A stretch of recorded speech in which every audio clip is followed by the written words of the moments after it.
लोकमान्य टिळक स्वतंत्र हिंदुस्थानात जन्मले असते तर गणित, प्राच्यविद्या या अगर तत्सम क्षेत्रात संशोधन करून त्यांनी जगन्मान्यता मिळविली असती. लोकमान्यांना त्यांच्या बुद्धिसामर्थ्याची जाणीवही होती, परंतु त्यांनी त्यांच्या मनातील ज्ञानसाधनेची उर्मी दाबून ठेवली आणि स्वराज्य मिळविण्याच्या कार्याला आपले जीवन अर्पण केले.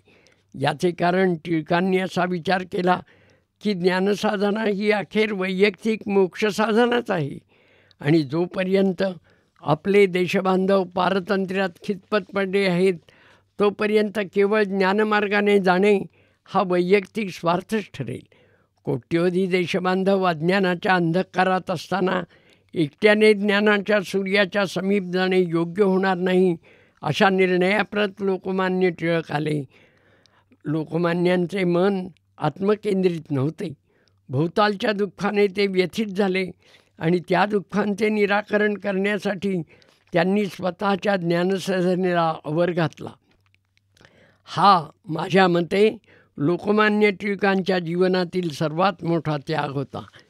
एखाद्या कलावंताने समाजसेवा करण्यासाठी कलेकडे पाठ फिरविली तर त्याच्या मनाला जशा वेदना होतील तशाच तीव्र वेदना स्वराज्याच्या लढ्यासाठी ज्ञानसाधना बाजूला ठेवताना लोकमान्य टिळकांच्या मनाला झाल्या असणारच.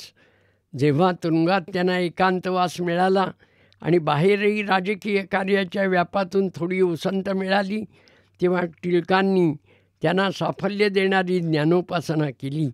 वाळवंटात चालणारा मुसाफिर जसा हिरवळीकडे ओएसिसकडे धाव घेईल त्याप्रमाणे खडतर राजकीय जीवन जगतानाही लोकमान्य टिळक ग्रंथांच्याकडे धाव घेत असत.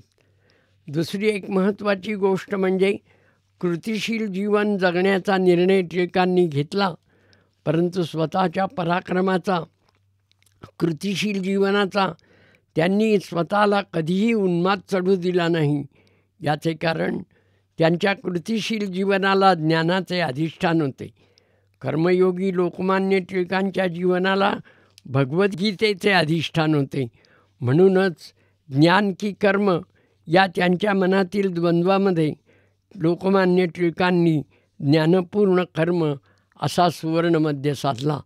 डेक्कन एज्युकेशन सोसायटीमध्ये टिळक आणि आगरकर यांचे मतभेद झाल्यावर टिळकांनी Fergusson college and Deccan education सोसायटीचा राजीनामा दिला. त्यानंतर टिळक केसरीची सर्व सूत्रे हातात घेऊन कार्य करू लागले. टिळकांनी केसरीचे संपादक म्हणून काम करताना आणि सार्वजनिक जीवनात शिवाजी उत्सव आणि गणपती उत्सव सुरू करून राजकीय प्रबोधनाचे कार्य तडफदारपणे करताना त्यांना त्यांच्या मनाचे एक वेगळेच सामर्थ्य प्रगट झाले. 1896च्या दुष्काळात महाराष्ट्रातील शेतकऱ्यांची बाजू समर्थपणे मांडल्यानंतर राजकीय नेते म्हणून टिळकांना मान्यता मिळाली. सार्वजनिक जीवनात विविध प्रश्नावर जनतेचे नेतृत्व करताना आणि केसरीमधून जहाल राजकीय मते निर्भयपणे मांडतानाही टिळक हे कायद्याच्या मर्यादा काटेकोरपणे सांभाळीत असत. जनतेच्या मनातील आकांक्षा जागृत करण्याच्या काळात हे पथ्य पाळणे आवश्यक आहे अशी टिळकांची वास्तववादी भूमिका होती. 1897 साली पुण्यात प्लेगच्या साथीचा कहर झाला आणि साथीला आळा घालण्यासाठी सरकारने रँड या लष्करातील अधिकाऱ्याची नेमणूक केली. रँडने अधिकाऱ्याचा दुरुपयोग करून अनन्वित जुलूम केला आणि त्यामुळे काही तरुण मंडळी अतिशय संतापली. पुण्याजवळ चिंचवड येथे राहत असलेले चापेकर बंधू यांच्या वर्तुळातील अन्य तरुण या सर्वांना रँडच्या जुलमाबद्दल त्याला कठोर शिक्षा झाली पाहिजे असे वाटत होते. चापेकर क्लबमधील ही मंडळी त्या काळातील ऋषितुल्य वैद्य अण्णासाहेब पटवर्धन यांना भेटत असत. टिळक हेही अण्णासाहेब पटवर्धनांना थोरल्या भावाप्रमाणे मानित. महर्षी पटवर्धनांच्यामुळे टिळकांना चापेकर क्लबमधील तरुणांच्या हालचाली समजत असल्या तरी ही तरुण मंडळी टिळकांच्या प्रत्यक्ष संपर्कात कधीही आली नाहीत. संपादक व राजकीय नेते म्हणून काम करताना टिळक स्वतः कायद्याचे उल्लंघन करीत नसले तरी शस्त्राचा वापर करू इच्छिणाऱ्या तरुणांना त्यांच्या मार्गाने जाण्याचा अधिकार आहे असे मात्र ते मानीत असत.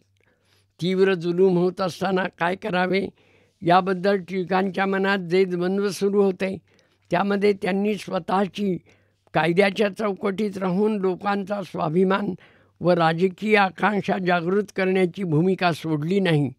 मात्र प्रत्येकाला त्याच्या अंतःकरण प्रवृत्तीप्रमाणे देशसेवेचा मार्ग चोखाळण्याचा पूर्ण अधिकार आहे हेही त्यांनी मान्य केले.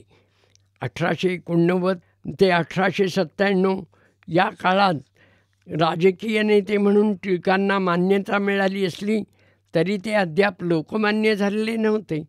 म्हणूनच चापेकर बंधूंच्या कार्यात ते सहभागी नव्हते तरी चापेकरांना त्यांच्या मार्गाने जाण्याचा पूर्ण अधिकार आहे अशीच नम्र भूमिका टिळकांनी घेतली, ज्याने त्याने आपापल्या अंतःकरण प्रवृत्तीप्रमाणे योग्य वाटेल त्या साधनांचा उपयोग करावा असे टिळकांचे या काळात मत होते.